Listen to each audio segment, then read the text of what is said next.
Hi friends, அனைவருக்கும் வணக்கம். எல்லோரும் எப்படி இருக்கீங்க ஃப்ரெண்ட்ஸ்? நல்லா இருக்கீங்களா? இந்த வீடியோவில் ரொம்ப ஹெல்த்தியான ஈஸியான ஒரு பிரேக்ஃபாஸ்ட் எப்படி செய்கிறதுன்னு சொல்லி பார்க்கலாம்.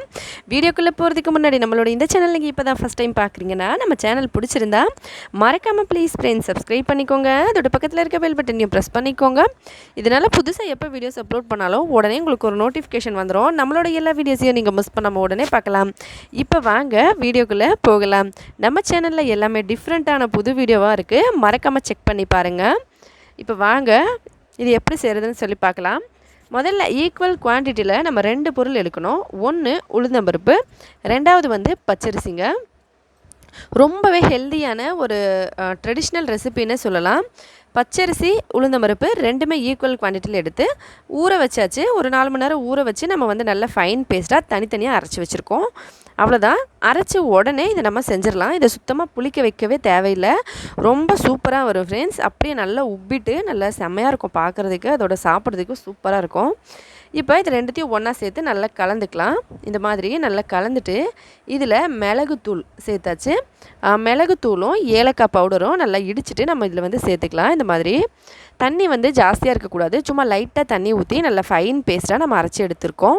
இப்போ இதை ரெண்டுத்தையும் நல்லா கலந்துடணும். உளுந்தையும் நம்ம வந்து பச்சரிசியும் தனித்தனியாக தான் அரைச்சோம். ஏன்னா நல்லா கொஞ்சம் உளுந்து அரைக்கணும் இல்லையா, அதனால் கொஞ்சம் வந்து டைம் எடுக்கும். அதனால் உளுந்து வந்து நம்ம நல்லா பொங்க விட்டு அரைப்போம் இல்லைங்களா, அந்த மாதிரி அரைச்சதுனால தனித்தனியாக அரைச்செடுத்தோம். இப்போ இதில் இனிப்புக்கு ஏற்ற மாதிரி சர்க்கரை, உங்களுக்கு சர்க்கரை வேணாம் அப்படின்னா நாட்டு சர்க்கரையோ இல்லை வெல்லம் அந்த மாதிரி உங்களுக்கு எது வேணுமோ நீங்கள் அதை சேர்த்துட்டு நல்லா கலந்துக்கலாம். இந்த மாதிரி நல்லா கெட்டியாக இருக்கணும் கலக்கும்போது. அதுக்கப்புறமா வேணால் நம்ம அது கன்சிஸ்டன்சி வந்து நம்ம செக் பண்ணிக்கலாம்.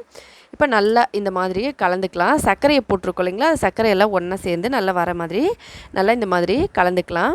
இந்த ஸ்நாக்ஸ் வந்து நார்த் சைடில் ரொம்பவே ஃபேமஸ் ஆனது. இது வந்து பொடப்பிட்டா அப்படின்னும் சொல்லுவாங்க. நிறைய விதமான பொடப்பிட்டா இருக்குது, அதில் இது ஒரு விதமான பொடப்பிட்டா. இது வந்து கடாயில் செய்கிறது. நம்ம ஏற்கனவே நம்ம சேனலில் நிறைய பொடப்பிட்டாலாம் பார்த்துருப்போம். நார்த் இந்தியன் ரெசிபிஸ் தமிழ்லேயும், South Indian recipes Hindi Odia லாங்குவேஜ்லேயும் நம்ம சேனலில் அப்லோட் பண்ணியிருக்கோம். எப்போவும் ஒரே மாதிரி இல்லாமல் கொஞ்சம் புதுசாக இருக்கட்டும் அப்படின்னு சொல்லி தான் நம்ம சேனலில் எப்போவுமே டிஃப்ரெண்ட்டாக வீடியோஸ்லாம் நம்ம பண்ணுறோம். நீங்களும் சப்போர்ட் பண்ணுங்கள் ஃப்ரெண்ட்ஸ். இப்போ இதில் துருவின தேங்காய் சேர்த்துக்கலாம். நல்லா ஒரு தேங்காயை முழுசாகவே நல்லா துருவி வச்சுருந்தோம், அதை சேர்த்துக்கலாம். தேங்காய் எவ்வளோ சேர்க்குறோமோ அந்தளவுக்கு நல்லா செம்மையாக இருக்கும் சாப்பிட்றதுக்கு. சாப்பிடும்போது டேஸ்ட்டு சொல்லவே வேணாம். இது ரொம்பவே டிஃப்ரெண்ட்டாக இருக்கும். நீங்கள் இது வரைக்கும் டேஸ்ட் பண்ணியே இருக்க மாட்டீங்க, அந்த மாதிரி ஒரு டேஸ்ட்டில் இருக்கும். ட்ரை பண்ணி பார்த்துட்டு மறக்காமல் கமெண்ட்ஸில் சொல்லுங்கள் ஃப்ரெண்ட்ஸ். பச்சரிசி, உளுந்து, தேங்காய், சர்க்கரை, ரொம்பவே ஈஸியாக நம்ம வீட்டில் இருக்க எல்லா இன்க்ரீடியன்ஸும். இப்போ இது எல்லாத்தையும் ஒன்றா சேர்த்து நல்லா கலந்துட்டு இந்த மாதிரி எடுத்து வச்சுருக்கோம். கடாயில் நல்லா கொஞ்சமாக எண்ணெய் ஊற்றிக்கலாம். இந்த மாதிரி ஒரு 2-3 ஸ்பூன் அளவுக்கு எண்ணெய் ஊற்றிட்டு இந்த மாவு எடுத்து இப்படி கடாயில் வந்து நம்ம நடுவில் எண்ணெய் ஊற்றிருக்கோம் இல்லைங்களா, அந்த எண்ணெய் மேலே இப்படி போட்டுக்கணும். பாருங்கள் நல்லா கெட்டியாக இருக்குது மாவு. இது மேலே இப்படி போட்டுட்டு சும்மா இப்படி லைட்டாக தட்டி பார்க்குறதுக்கு நல்ல ஒரு பன்னு மாதிரி இருக்கும். நல்லா பெருசாக ஒரு கேக் மாதிரி இருக்கும். இப்போ இதை இந்த மாதிரி பண்ணிவிட்டு இதுக்கு மேலே ஒரு தட்டு போட்டு மூடி நம்ம வந்து மீடியமான ஃப்ளேம், அதாவது மீடியமான கொஞ்சம் ஸ்லோவாக இருக்கணும். ஹையாக வச்சோம்னா நம்ம வந்து ஹையாக வைக்கும்போது உள்ளுக்குள்ளே வேகாது, வெளியில் மட்டும் வெந்துடும். அதனால் நம்ம ஹை வைக்கக்கூடாது. நல்ல மீடியமான ஸ்லோ ஃப்ளேமில் வச்சுட்டு இதை வந்து நம்ம செய்யணும். இப்போ வந்து இதை நல்லா மூடி வச்சாச்சு. இப்போ கொஞ்சம் வேகட்டும். வெந்த பிறகு நம்ம இதை எடுத்து பார்க்கலாம். இவங்க வந்து எங்கள் நாத்தனார், அவங்க தான் செய்கிறாங்க. எனக்கு வந்து இது செய்ய தெரியாது. இப்போ தான் நான் ஃபஸ்ட் டைம் பார்க்குறேன்.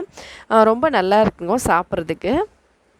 இப்போ இதை கொஞ்சம் நேரம் கழித்து நம்ம அந்த மேலே இருக்க தட்டு எடுத்துகிட்டு இது பார்த்தோம்னா இந்த மாதிரி நல்லா அடியில் வந்து இப்படி நம்ம எண்ணெய் போட்டிருக்கோம் இல்லைங்களா, அந்த எண்ணெயிலேயே இது நல்லா வெந்து இந்த மாதிரி இருக்கும். இப்போ இதை அப்படியே எடுத்து நம்ம இப்படி திருப்பி விட்டுறணும். அவ்வளோதான்.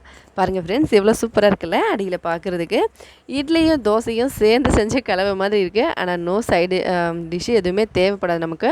நம்ம அப்படியே சாப்பிட்டுக்கலாம். ஏன்னா இதில் தேங்காய் இருக்குது, ஹெல்தியான உளுத்தம்பருப்பு. நம்ம சோடா மாவோ இல்லை பேக்கிங் சோடாவோ எதுவுமே போடல. ஆனால் நல்லா உப்பிட்டு வந்துருக்கு பாருங்கள், செம்ம டேஸ்ட்டாக இருக்கும்.